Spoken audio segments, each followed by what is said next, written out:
warahmatullahi wabarakatuh. Selamat pagi anak-anak semuanya. Pagi.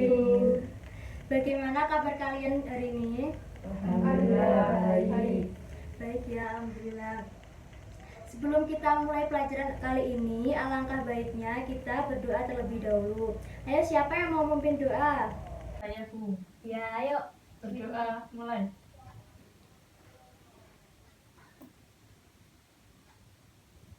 Doa selesai. Oke, baik. Jadi sebelum mulai pelajaran kali ini, Bu akan absensi terlebih dahulu ya. Yang pertama, Sefrina Adila Putri, Saya Bu. Serlia Citra Amalia, Saya Bu. Diva Rizky Akfikara, Saya Bu. Amelia Nabila Putri. Saya Bu. Baik. Untuk materi pembelajaran kali ini yaitu kita akan mempelajari tentang komunikasi kantor. Nah, tujuan kalian mempelajari komunikasi kantor ini agar kalian suatu saat apabila kalian praktek kerja lapangan, kalian dapat berkomunikasi secara baik dan benar. Nah, untuk poin-poin komunikasi kantor ini yang pertama yaitu ada definisi. Yang kedua ada fungsi komunikasi kantor. Lalu yang ketiga ada bentuk-bentuk komunikasi. Yang keempat ada jenis-jenis komunikasi. Yang kelima ada sarana komunikasi.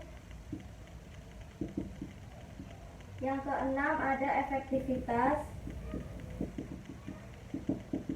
Lalu yang ketujuh ada teknik-teknik. Jangan lupa materi Ibu hari ini dicatat ya. Iya Bu. Oke, baik. Yang pertama yaitu definisi. Untuk definisi komunikasi itu sendiri yaitu komunikasi merupakan proses penyampaian berita. Nah, penyampaian berita ini bertujuan untuk saling mendapatkan pengertian. Yang kedua yaitu ada fungsi.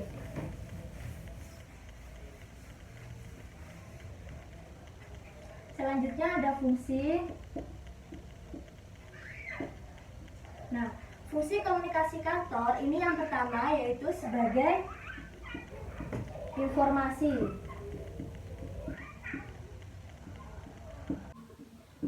Yang kedua ada sebagai kendali. Yang ketiga yaitu ada sebagai motivasi.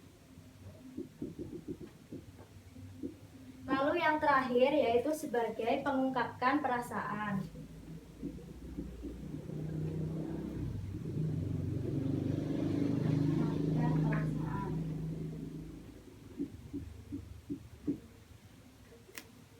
Nah, peran dalam pengungkapan perasaan ini yaitu mengungkapkan perasaan kepada orang lain, baik itu perasaan senang, sedih, ataupun lain sebagainya.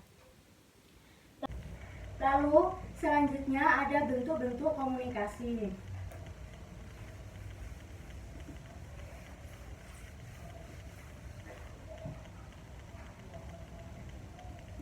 Bentuk komunikasi.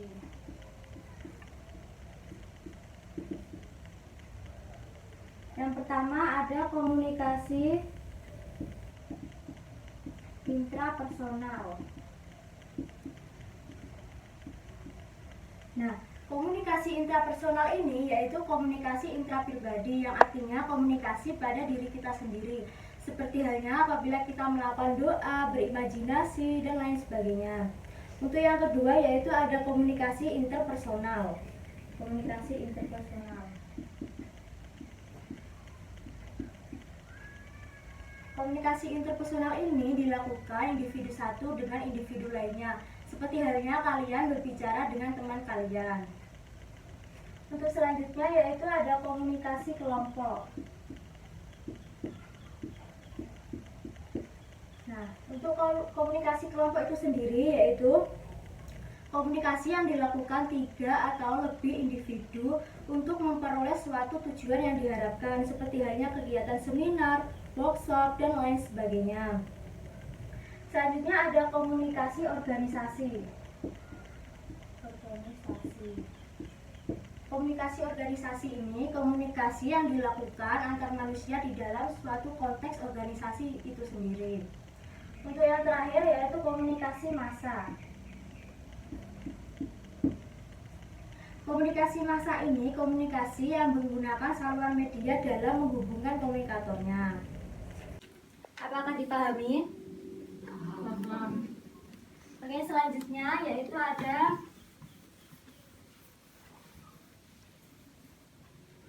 jenis-jenis komunikasi si kantor. Yang pertama yaitu ada komunikasi berdasarkan penyampaiannya.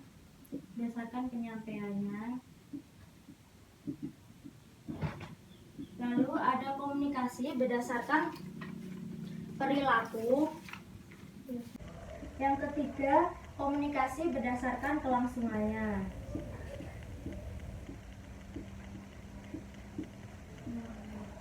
Nah, komunikasi berdasarkan penyampaiannya ini sendiri yaitu dibagi menjadi dua. Ada komunikasi lisan dan juga ada komunikasi tertulis. Untuk yang komunikasi lisan itu apabila komunikasi langsung yaitu apabila kalian seperti halnya kalian berbicara dengan teman kalian samping bangku seperti itu. Untuk yang komunikasi lisan tidak langsung seperti halnya kalian bertelepon pada teman kalian. Untuk yang contoh kedua yaitu tertulis. Tertulis ini seperti halnya komunikasi yang diungkapkan di sebuah surat ataupun juga naskah. Nah, selanjutnya juga ada komunikasi nonverbal. Untuk komunikasi nonverbal ini yaitu komunikasi yang menggunakan isyarat. Untuk yang komunikasi berdasarkan perilaku itu ada komunikasi formal, komunikasi informal, dan juga komunikasi nonformal. Jadi apa sih itu komunikasi formal? Nah, komunikasi formal ini komunikasi yang terjadi pada sebuah perusahaan atau organisasi yang di dalamnya diatur pada struktur organisasinya.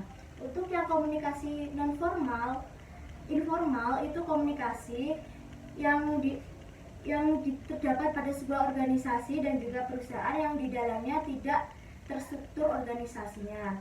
Untuk yang komunikasi nonformal yaitu yang bersifat formal dan juga informal seperti itu.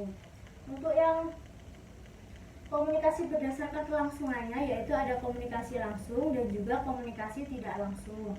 Untuk yang komunikasi langsung ini yaitu komunikasi secara langsung tanpa bantuan apapun, tanpa bantuan orang ketiga ataupun media lainnya. Untuk yang komunikasi tidak langsung ini komunikasi yang dilaksanakan dengan bantuan ketiga atau alat-alat media komunikasi lainnya seperti itu.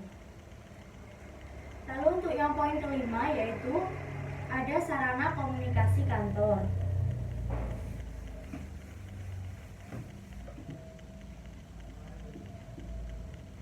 Sarana komunikasi kantor. Nah, sarana komunikasi kantor ini seperti halnya media komunikasi yaitu alat yang digunakan untuk menyampaikan informasi. Jenis media informasi ini yaitu dibagi menjadi dua berdasarkan bentuk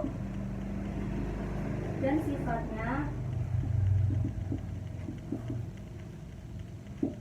Lalu ada berdasarkan sasarannya.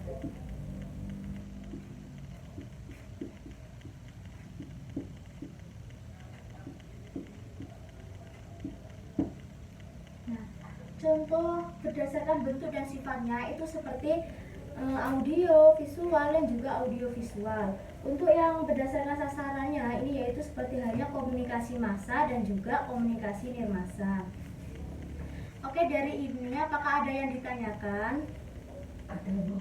Ya, apa? Untuk contohnya komunikasi nonformal itu apa saja? Komunikasi nonformal itu komunikasi kegiatannya yang bersifat pribadi pada suatu organisasi tersebut. Jadi contohnya itu seperti halnya ketika kalian menghadiri rapat mengenai ulang tahun di sebuah perusahaan itu, seperti itu. Apakah sudah jelas?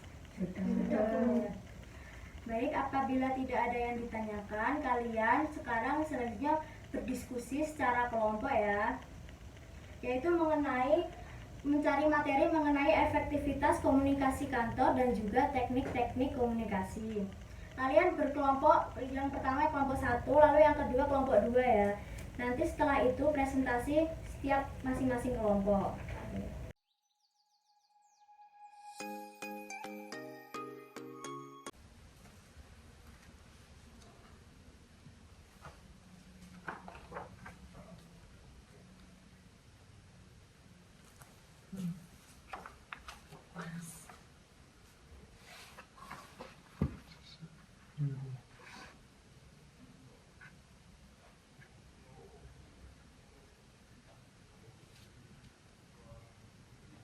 Baik, apakah sudah selesai diskusinya? Sudah. Oke, berarti kelompok 1 dan kelompok 2 perwakilan menyampaikan diskusinya ya. Ya. Kelompok 1 terlebih dahulu ayo. Tentang efektivitas komunikasi kantor. Efektivitas komunikasi kantor. Prinsip dasar teknik berbicara. A. Prinsip motivasi. Motivasi adalah dorongan untuk membangkitkan minat terhadap seseorang atau para pendengar. B. Prinsip perhatian. Sebelum menjelaskan tentang prinsip perhatian terlebih dahulu dijelaskan apa itu perhatian. Perhatian adalah pemusatan pikiran pada suatu masalah atau objek. C. Prinsip keinderaan. Pembicaraan akan mudah ditangkap oleh hadirin jika penyampaian berita disajikan sedemikian rupa sehingga pendengaran, penglihatan, dan tangan hadirin aktif. D. Prinsip pengertian. Suatu prinsip dalam menyampaikan informasi, lisan, atau penyampaian pembicaraan yang mudah dimengerti oleh pendengar sehingga mudah dihafal dan mudah tertanam dalam pikiran seseorang. E. Prinsip ulangan. Prinsip ulangan menghendaki adanya materi penting yang diulang agar lebih meresap, mudah diingat kembali. Oke, tepuk tangan buat kelompok 1. Oke, selanjutnya yaitu kelompok 2 mempresentasikan hasil diskusinya ya. Teknik-teknik komunikasi. Komunikasi informatif. Komunikasi informatif adalah suatu pesan yang disampaikan kepada seseorang atau sejumlah orang tentang hal-hal baru yang diketahuinya. Komunikasi persuasif. Komunikasi persuasif adalah untuk bertujuan mengubah sikap, pendapat, atau perilaku komunikasi yang lebih menekan sisi psikologis komunikasi. Komunikasi bersifat pemerintah. Komunikasi instruktif atau koersi. Teknik komunikasi berupa pemerintah, ancaman, sanksi, dan lain-lain yang bersifat paksaan, sehingga orang-orang yang dijadikan sasaran melakukan secara terpaksa. Biasanya teknik komunikasi seperti ini bersifat arousing, yang bersifat menakut-nakuti atau menggambarkan resiko yang buruk. Hubungan manusia. Hubungan manusiawi merupakan terjemahan dari hubungan relation. Adapun yang mengartikan hubungan manusia dan hubungan antar manusia. Namun dalam kaitan hubungan manusia tidak hanya dalam hal berkomunikasi saja, namun di dalam pelaksanaannya terkandung nilai-nilai kemanusiaan serta unsur-unsur kejiwaan yang amat mendalam. Jadi kesimpulannya pada pembelajaran diskusi kali ini yaitu dengan adanya beberapa teknik komunikasi diharapkan hambatan-hambatan dalam komunikasi dapat diminimalisasi. Oke. Sekian dari Ibu dan jangan lupa kalian minggu depan mempelajari komunikasi telepon bahasa Indonesia ya. Sekian pelajaran hari ini Ibu tutup. Kurang lebihnya mohon maaf. Wassalamualaikum warahmatullahi wabarakatuh. Waalaikumsalam warahmatullahi wabarakatuh.